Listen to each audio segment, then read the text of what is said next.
जो चाहा वह मिल जाना सफलता है। जो चाहा वह मिल जाना सफलता है। जो मिला है उसको चाहना प्रसन्नता है। जो मिला है उसको चाहना प्रसन्नता है। इसलिए बच्चों, जो सफलता, जो हमको जो चीज़ें मेरे पास है उस पर विश्वास हम लोगों को बिलीव करना पड़ता है। नमस्कार दोस्तों, ऑनलाइन संकल्प में आपका स्वागत है ना। मैं अश्विनी द्विवेदी आप लोगों के समक्ष इंडियन ज्योग्राफी में जो मतलब कि जो हम लोग ज्योग्राफी के टॉपिक है, जो ज्योग्राफी सब्जेक्ट के तहत जो हम लोग देखने वाले थे अक्षांश और देशांतर के बारे में ना, लैटिट्यूड और लॉन्गिट्यूड के बारे में हम लोग देख और समझ रहे थे। तो इसमें हम लोग देख रहे थे बच्चा, हम लोग इसमें देख लिए कि कौन कौन सी बातें की जा रही थी, ठीक ना। तो ये देखो यहाँ पर जो है बात की थी हम लोग कि 1 डिग्री अक्षांश पर पृथ्वी की दूरी कितनी होती है। तो 1 डिग्री अक्षांश पर पृथ्वी की दूरी कितनी है बच्चा? 111.13 किलोमीटर है। कितना है? 111.13 किलोमीटर होता है बच्चा, ठीक ना। लेकिन अब एक बात को समझना है यहाँ पर, एक बात को यहाँ पर ये समझना है, ठीक ना। अब एक बात को यहाँ पर ये समझना है हम लोगों को, 360 देशांतर रेखा, 360 रेखा कौन सी होती है? देशांतर, है ना। देशांतर रेखाएं कितनी थी बच्चा? 360 रेखाएं होती हैं। और अब ये कितनी होती हैं तो इसको मैं बता चुका आपको। अब देखने वाले हो आप लोग कि आया कहां से, ठीक ना। ये आया कहां से, ठीक। तो दो बातों को देखो कि एक ये तो आप देखेंगे 1 डिग्री अक्षांशों पर पृथ्वी की दूरी कितनी होती है? 111.13 किलोमीटर, ठीक ना। अब इसी तरह से कंपेयर करके अगर हम देखें तो अगर देशांतर की बात करें तो भूमध्य रेखा पर, भूमध्य रेखा पर, इक्वेटर पर, ठीक ना, 1 डिग्री के अंतराल पर, 1 डिग्री के अंतराल पर दो देशांतर रेखाओं के बीच की दूरी, भूमध्य रेखा पर, भूमध्य रेखा पर जो है 1 डिग्री के अंतराल पर, यह भूमध्य रेखा है बच्चा, विषुवत रेखा है, ये विषुवत रेखा है। तो भूमध्य रेखा पर 1 डिग्री के अंतराल पर, है ना, 1 डिग्री के अंतराल पर दो देशांतर रेखाओं के बीच की दूरी कितनी होती है? जैसे ये दो है ना, जैसे कि ये दो है ना, उसी तरह से दो देशांतर रेखाओं के बीच की दूरी कितनी होती है बच्चा, उसको हम लोगों को काउंट करना है। तो कितना होता है बच्चा? तो सीधे याद कर लेना, 1.32 किलोमीटर। दोनों का मतलब अब आप याद कर लिए, ठीक ना। मैं क्या बता रहा हूं आपको? तो भूमध्य रेखा पर, भूमध्य रेखा पर, भूमध्य रेखा पर क्या बता रहा हूं? तो 1 डिग्री के अंतराल पर, 1 डिग्री के, 1 डिग्री के अंतराल पर दो देशांतर रेखा की दूरी कितनी होती है? भूमध्य रेखा पर 1 डिग्री के अंतराल पर दो देशांतर रेखा की दूरी कितनी होती है? 111.32 किलोमीटर होता है बच्चा, ठीक ना। लेकिन ये होता आता कहां से है? तो सबसे पहले हम लोग बात करते हैं 111.13 किलोमीटर, ये अक्षांश वाला कहां से आया? 1 डिग्री अक्षांश पर पृथ्वी की दूरी कितनी है? तो इतना है। ये कैसे आया, कहां से आया? तो इसको देखने के लिए सबसे पहले आप देखोगे कि भूमध्य रेखा की लंबाई आप देखोगे बच्चा। क्या देखोगे? भूमध्य रेखा की लंबाई आप देखोगे कि भूमध्य रेखा की लंबाई जो है वह कितनी है, इसको पहले ध्यान देना जरूरी है। तो कितना है बच्चा? इतना होता है। कितना है बच्चा? तो यहाँ पर 40,076 किलोमीटर है। कितना है बच्चा? 40,076 किलोमीटर है, ठीक ना। कितना किसका है? तो भूमध्य रेखा की लंबाई है। किसका है बच्चा? भूमध्य रेखा की लंबाई, भूमध्य रेखा की लंबाई है बच्चा, ठीक है। लंबाई कितना है?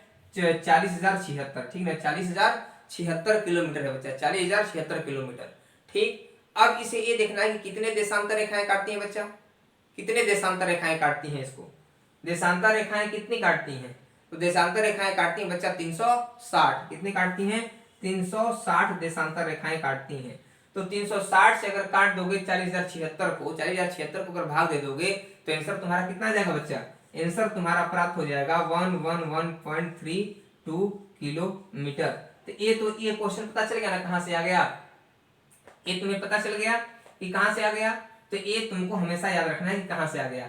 मतलब भूमध्य रेखा पर 1 डिग्री के अंतराल पर दो देशांतर रेखाओं की दूरी इतनी होती है, तो इतनी कहां से आया? तो भूमध्य रेखा की लंबाई 40,076 किलोमीटर होता है, उसमें 360 से अगर भाग दे देंगे बच्चा तो कितना हो जाएगा? 111.32 किलोमीटर आ जाएगा। तो ये तो समझ गए पहला वाला। लेकिन अब इसको भी समझना है कि 113 किलोमीटर कहाँ से आया, तो इसी के आगे हमको समझना है, ये बात याद रखना है कि भूमध्य रेखा पर भूमध्य रेखा की लंबाई कितनी है, तो इतना लंबाई है, इसको भूलना नहीं है, क्योंकि ये भी सहयोग करेगा हम लोगों को, ठीक है ना। ये हो गया आपका जो है सो भूमध्य रेखा की लंबाई। अब इसके बाद हम लोग को जो देखना है वह यह देखना है कि पृथ्वी की ध्रुवीय परिधि कितनी है बच्चा, पृथ्वी की ध्रुवीय परिधि कितनी है। तो पृथ्वी की ध्रुवीय परिधि अगर बात करें, पृथ्वी की ध्रुवीय परिधि कितनी है, तो पृथ्वी की ध्रुवीय परिधि अगर आपसे पूछा जाएगा बच्चा, तो आप तुरंत इसका आंसर बताओगे कि पृथ्वी का जो ध्रुवीय परिधि है वह कितना है, 40,008 किलोमीटर है बच्चा। कितना है, 40,008 किलोमीटर, 40,008 किलोमीटर है। कितना है, पृथ्वी की ध्रुवीय परिधि है ना, जो पोलर जो रेडियस होता है वो कितना है, 40,008 किलोमीटर होता है बच्चा, 40,008 किलोमीटर होता है। अतः दो गोलार्ध हुए, कितने गोलार्ध हुए बच्चा, दो गोलार्ध। तो पूरा पृथ्वी का परिधि बता रहा है, पूरा पृथ्वी का परिधि बता रहा है। जबकि दो गोलार्ध होते हैं, उत्तरी गोलार्ध दक्षिणी गोलार्ध, तो हम 2 से इसमें भाग दे देंगे। क्या दे देंगे बच्चा, 2 से भाग दे देंगे। तो अगर 2 से तुम भाग दोगे तो कितना प्राप्त होगा तुम्हारे पास, तो 20,004 प्राप्त होगा। कितना होगा बच्चा, 20,004 किलोमीटर तुम्हें प्राप्त हो जाएगा। कितना प्राप्त होगा, 20,004 किलोमीटर तुमको मिल जाएगा। तो 20,004 तुमको जब मिलेगा तो हम क्या करेंगे यहाँ पर कि अर्थात आधा, मतलब 0 डिग्री से लेकर 90 डिग्री तक उत्तरी ध्रुव की दूरी कितनी होती है, 0 डिग्री से लेकर 90 डिग्री तक, 0 डिग्री से लेकर के 90 डिग्री तक की दूरी कितनी होती है। तो 0 डिग्री से लेकर के 90 डिग्री तक की दूरी अगर पता करना होगा, 0 डिग्री विषुवत रेखा से लेकर के यहाँ पर एक पोल जो है यहाँ 90 डिग्री की दूरी अगर प्राप्त करना होगा, तो हम क्या करेंगे, तो 0 डिग्री से लेकर के अगर 90 डिग्री की दूरी अगर प्राप्त करना होगा हम लोगों को, तो अगर उत्तरी ध्रुव की अगर या 90 डिग्री की अगर दूरी हमको प्राप्त करना है, तो क्या करेंगे, इसमें भी हम 2 से भाग दे देंगे बच्चा। ये जो प्राप्त हुआ है ना, इसमें भी हम 2 से भाग दे देंगे। जो 20,004 आया है इसमें भी 2 से भाग दे देंगे। तो 2 से अगर इसमें भाग दोगे तो कितना प्राप्त होगा बच्चा, कितना प्राप्त होगा, तो 2 से अगर भाग दोगे आप अगर, तो कितना प्राप्त हो जाएगा, 10,002 किलोमीटर। कितना होगा, 10,002 किलोमीटर ना, कितना प्राप्त होगा, 10,002। चलो यहाँ पे लिखता हूँ ना, कितना मिल जाएगा बच्चा, 10,002 किलोमीटर मिल जाएगा। ये 10,002 किलोमीटर तो मिल गया यहाँ पर। अब 10,002 किलोमीटर को क्या करेंगे, 90 डिग्री से डिवाइड कर देंगे। ये जो 10,002 आया है हम लोगों का, 10,002 आया है, इसमें 90 डिग्री से हम भाग दे देंगे, 90 डिग्री से भाग दे देंगे। तो 90 डिग्री से अगर हम भाग दे देंगे बच्चा, तो एक पृथ्वी पर एक अक्षांश की दूरी, 1 डिग्री अक्षांश पर पृथ्वी की दूरी अगर जो है बच्चा, तो प्राप्त हो जाएगा हमको। ये जो 10,002 हुआ, ठीक ना, ये समझ रहे हो आप कि ये जो 20,004 देख रहे हो आप, क्या हुआ, तो यहाँ पर आप फिर से देख लो, पृथ्वी की ध्रुवीय परिधि कितना है, तो 40,008 कितने हैं, तो पृथ्वी के 2 गोलार्ध हैं, तो उत्तरी गोलार्ध दक्षिणी गोलार्ध 2 से डिवाइड कर दिए, कितना आ गया, 20,004 किलोमीटर आ गया बच्चा। तो 20,004 किलोमीटर जब आ गया, तो अब हम क्या करेंगे कि 0 डिग्री से लेकर के 90 डिग्री तक की दूरी, मतलब विषुवत रेखा से लेकर के उत्तरी ध्रुव तक की दूरी अगर क्या ज्ञात करना होगा, तो फिर से 2 से डिवाइड करना होगा ना, तो 2 से डिवाइड कर देंगे तो 10,002 किलोमीटर हो जाएगा। अब 10,002 किलोमीटर हो गया, तो अब क्या करना है कि 1 डिग्री अक्षांश पर पृथ्वी की दूरी अगर ज्ञात करना है, तो यही 10,002 में क्या करना है कि 90 डिग्री से भाग दे देना है। तो 90 डिग्री से अगर तुम भाग दे दोगे 90 से, तो तुम्हारा कितना आ जाएगा, 111.13 किलोमीटर तुमको प्राप्त हो जाएगा बच्चा। समझ गए, यही तुम्हारा है। अब इसमें आपको देखना है यहाँ पर 2 चीजें, ठीक ना। अब आप यहाँ पर 2 चीजों को और देखोगे कि जो अक्षांश रेखाएं होती हैं, ठीक ना, नाम आपको बता चुका हूँ कौन कौन से नाम है। तो ये रहा अक्षांश रेखा के बारे में चर्चा बच्चा। अब बात करने वाले हम लोग देशांतर रेखा के बारे में, ठीक है ना। अब पार्टिकुलर देशांतर रेखा की चर्चा करेंगे। एक क्वेश्चन चलो मैं बोल रहा हूँ कि 2 देशांतर रेखाओं के बीच की दूरी को क्या कहते हैं, 2 देशांतर रेखाओं के बीच की दूरी को क्या कहते हैं बच्चा। तो 2 देशांतर रेखाओं के बीच की दूरी को सोचो और बताओ कि 2 देशांतर रेखाओं के बीच की दूरी को क्या कहते हो, गोरे कहते हैं बच्चा। क्या बोलते हैं, गोरे कहते हैं। 2 देशांतर रेखाओं के बीच की दूरी जो है उसको क्या कहा जाता है, उसको गोरे कहा जाता है ना। क्या बोलते हैं, गोरे। 2 देशांतर रेखा के बीच की दूरी अगर पूछा जाएगा देशांतर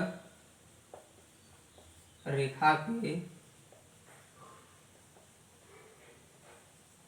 बीच की दूरी पूछा गया, बीच की दूरी को क्या कहते हैं बच्चा? गोरे कहा जाता है। क्या बोलते हैं? गोरे कहते हैं, इस बात को भूलना मत, ठीक है ना।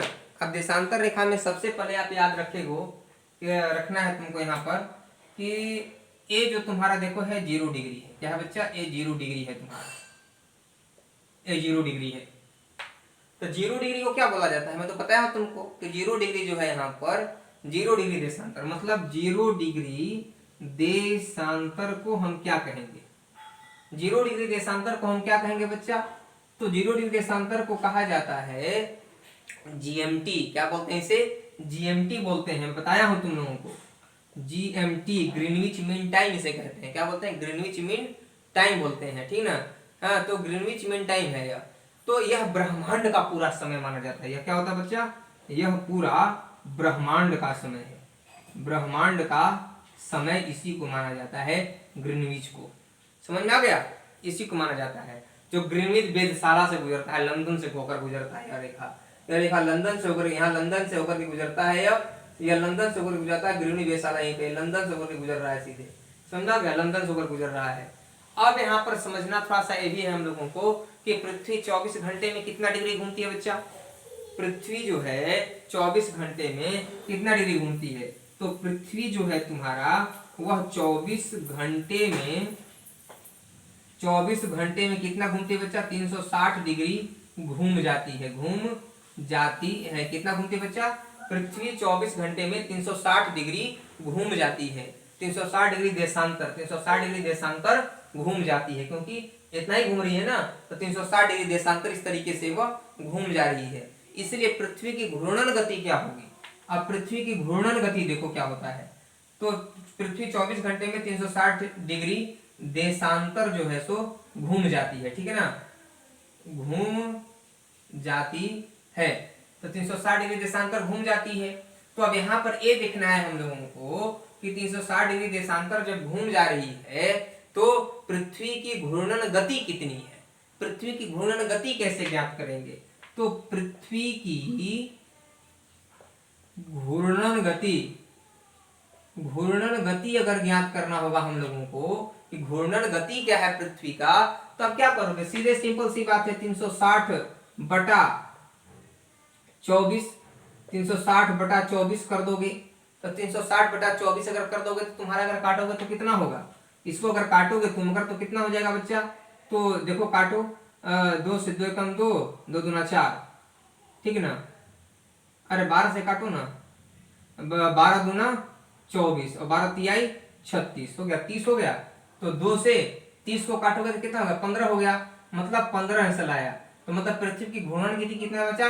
तो 15 डिग्री जो है प्रति मिनट, 15 डिग्री देशांतर प्रति घंटा बोलेंगे। 15 डिग्री देशांतर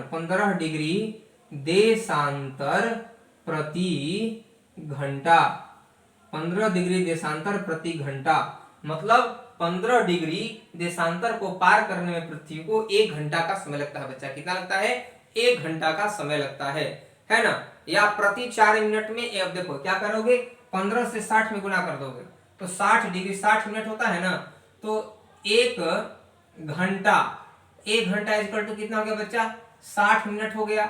तो 60 मिनट जो है तुम्हारा, 60 मिनट को 15 से भाग दे दो तो 15 चौको 60, मतलब 4 आ गया। तो मतलब 4 मिनट हो गया ना। मतलब 1 डिग्री देशांतर को पार करने में, 1 डिग्री देशांतर को पार करने में या घूमने में 4 मिनट का समय लगता है। कितने लगता है? 1 डिग्री देशांतर घूमने में 4 मिनट का समय लगता है। कितना लगता है? 4 मिनट का समय लगता है, ठीक है ना। तो 180 डिग्री पर अब आप देखो यहाँ पर, अब देखो ये जो है ना 0 डिग्री, इसके इधर जाओगे तो इधर है पश्चिम, इधर है पूरब, इधर जाओगे तो -1 होगा, इधर जाओगे तो -1 होगा समय में। इधर जाओगे अगर पश्चिम में तो -1 होगा समय में, और अगर पूरब जाओगे तो इधर +1 होगा, इधर +1 होगा, इधर -1 होगा। समझ गए? ये हो गया तुम्हारा पूरब, ये हो गया तुम्हारा जो है सो पूरब, ये हो गया तुम्हारा जो है सो पश्चिम। ठीक है ना, इस बात को कभी भूलना नहीं है। अगर मान लो 180 डिग्री देशांतर पर, जो 0 डिग्री के बाद 180 डिग्री देशांतर जो है, जैसे मान लो 180 डिग्री देशांतर, ऐसे ऐसे ऐसे ऐसे ऐसे लाइन खींच दिए, यह तुम्हारा 0 डिग्री हो गया, जीएमटी हो गया, यह जीएमटी है, इसे ही मान लो 180 डिग्री है। ठीक है ना, और ये भी मान लो 180 डिग्री है। तो क्या ये 180 डिग्री दो रेखाएं हैं क्या? नहीं, एक ही रेखा है। ये दोनों एक ही है, क्योंकि पृथ्वी को तो पृथ्वी बोलना है जी, इसलिए एक ही रेखा है, बस वहां से काट दिया गया है। यह एक ही रेखा है जो 180 डिग्री देशांतर रेखा। ठीक, तो ये दोनों रेखाओं को 180 डिग्री देशांतर रेखा है, उसे अंतरराष्ट्रीय तिथि रेखा बोलते हैं। क्या बोलते हैं? अंतरराष्ट्रीय तिथि रेखा, इंटरनेशनल डेट लाइन कहा जाता है, जो बेरिंग सागर से होकर के गुजरती है। वो किसी स्थल को टच नहीं करती है, इसीलिए उसको टेढ़ा मेढ़ा खींचा गया है। क्या खींचा गया है? उसको टेढ़ा मेढ़ा जो है सो खींचा गया है बच्चा। ठीक है ना, तो देखो 180 डिग्री देशांतर पर, 180 डिग्री देशांतर पर अगर क्या बज रहा है बच्चा? अगर 180 डिग्री देशांतर पर उस रात सॉरी आधी रात होती है, क्या होती है यहाँ पर? अगर मान लो आधी रात होती है 180 डिग्री देशांतर पर, समझ में आ गया? अगर आधी रात होगी अगर यहाँ पर 180 डिग्री देशांतर पर, तो ग्रीनविच पर उस समय दोपहर का क्या बजेगा? तो ग्रीनविच पर उस समय दोपहर का क्या बजेगा? तो क्या बजेगा बच्चा? 12 बजेगा। सिंपल सी बात है, 12 बजेगा ना, तभी तो 12 12 12 बजेगा, 12 दूना 24, 12 12 इधर, तो 24 बजे सॉरी 12 बजेगा। क्या बजेगा बच्चा? 12 बजेगा। अगर आधी रात को, अगर यहाँ पर आधी रात अगर है जो 12 बजेगा, तो अगर यहाँ पर देशांतर पर है 180 देशांतर पर है, तो ग्रीनविच के पूरब में, ग्रीनविच के पूरब में अब देखो 15 डिग्री देशांतर पर क्या बजेगा, अब इसको हम देखने वाले हैं। ये तो समझ गए ना कि अगर यहाँ पर 180 डिग्री देशांतर पर अगर आधी रात है, आधी रात अगर है, तो यहाँ पर क्या बजेगा? जीएमटी पर क्या बजेगा? दोपहर का 12 बजेगा। समझ गए? ये बात याद रखना। अगर ग्रीनविच पर, अगर ग्रीनविच पर दोपहर के 12 बजते हैं, यदि ग्रीनविच पर दोपहर के 12 बजते हैं, जीएमटी पर अगर मान लो, अब दोपहर करता हूं मैं यहाँ पर, दोपहर दोपहर दोपहर के 12 बजते हैं जीएमटी पर ग्रीनविच पर, समझ में आ गया? तो क्वेश्चन यह है कि 15 डिग्री देशांतर पर दिन का कितना बजेगा? 15 डिग्री देशांतर पर दिन का कितना बजेगा? तो मान लो 15 डिग्री देशांतर जो है सो तुम्हारा यही है 15 डिग्री देशांतर।